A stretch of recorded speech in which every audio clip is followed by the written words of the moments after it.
屋逢偏漏连夜雨，船迟又遇打头风。这两天感觉运气不怎么好一样的。我那个手机卡换了一个手机，然后立马就给我限制了，也不能打电话，不能接电话。现在过来解一下。还有一个就是楼上装修，把我们楼下把我们家的电线给打断了。现在我们这里停电了。感觉这个冰箱里面都已经有馊味了一样的，一股馊臭。本来我们今天跑过来说处理的，结果今天是星期天，然后不允许装修，就处理不了。现在具体什么情况的话，我们也是不知道。楼上的说只是说把那个我们家的空调线给打断了。现在老板把冰箱里面收拾一下，这个冰箱以后就不用了，因为毕竟不在这里住嘛。楼上的邻居发来消息的话，情况就是这个情况，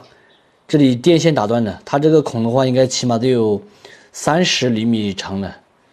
然后打的位置就是这个位置，具体是什么位置我也不知道，可能是厕所下沉的位置吧，不然也不可能会打到我们下面的线。因为我们这个线的话是用的开发商预留的线管，没有改过的，所以说我们是没有动过这些线的。然后楼上邻居就是这样子说的嘛，应该是打到有线是我们的，结果确实是我们的，已经停电了。现在就是商量把这个线给它弄出来，然后全部重新穿线复原。楼上的邻居说叫我们找一下最初装修的时候的那个水电图有没有，我现在也找一下，因为当时我们也不知道有没有水电图。这个是户型图、墙体改造图，还没有找到水电的，这个全部都是衣柜那一些的。刚才找水电图把以前的什么购房合同这些翻到了，我想起说一个事情很多朋友一直都认为我们搞这个拍视频赚了很多很多的钱，其实并不是的。我们拍视频的话，这几年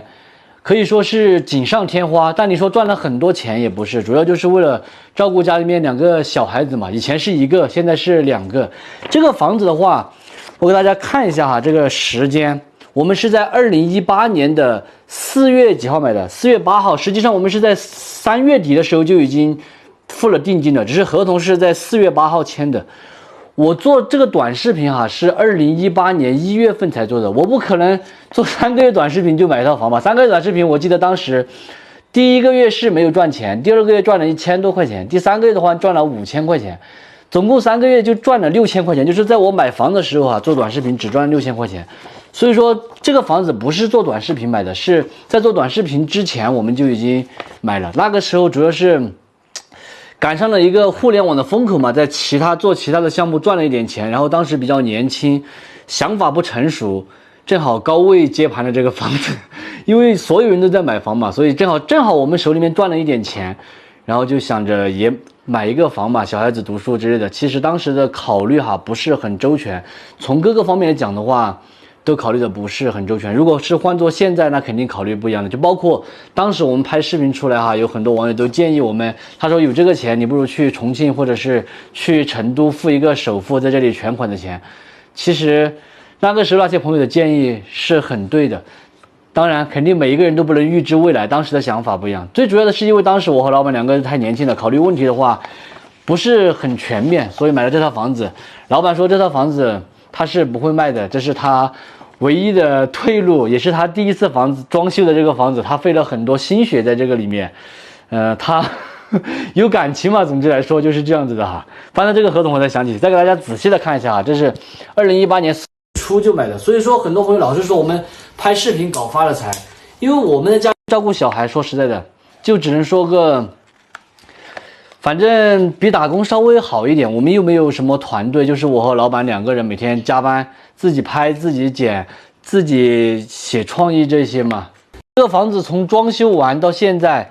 好多年了，一共只住了1年半的时间，就是他上小学1、2年级的时候，然后3年级我们就把他送去住校了。主要是因为我和老板2个要弄这个视频，每天特别的繁忙，没有时间再去接他和送他，所以就把他送去住校了。有时候很多朋友都说我们太残忍了，小孩子这么小就住校。我想着呢，第一个也可以锻炼他的独立性，第2个然后他每周末也会回来嘛，毕竟父母也是在身边的，只是星期1到星期5的时候住在学校嘛，等一会儿都又要送他去学校了。不过现在已经从那个时的小朋友变成了现在的大朋友了10岁之后就是少年了。现在已经10岁了，上4年级，下个学期就开始上5年级了。本来最近家里面就很多事情很忙，拍视频都没有时间，然后又搞这一出，现在又处理不好，所以又只有等明天还得跑一趟。这里我还要吐槽一下哈，就是我这个四川电信的手机卡，原本在我手机上面的，然后我把它取下来插在了拍视频的这手机上面，结果就给我封掉了，停掉了，害得我也要跑一趟来解。然后都已经很久了嘛，很久没有用，虽然说停掉了，但是它还是扣了我的月租的，我就搞不懂为什么现在自己的手机卡换一个手机就给你停掉了，老是给我们制造一些麻烦事情。你说如果我们去了边境城市，或者是跑到很远的地方去换了一个手机，关键是我们的范围一直活动在内江市范围内，换了个手机都给我停掉了。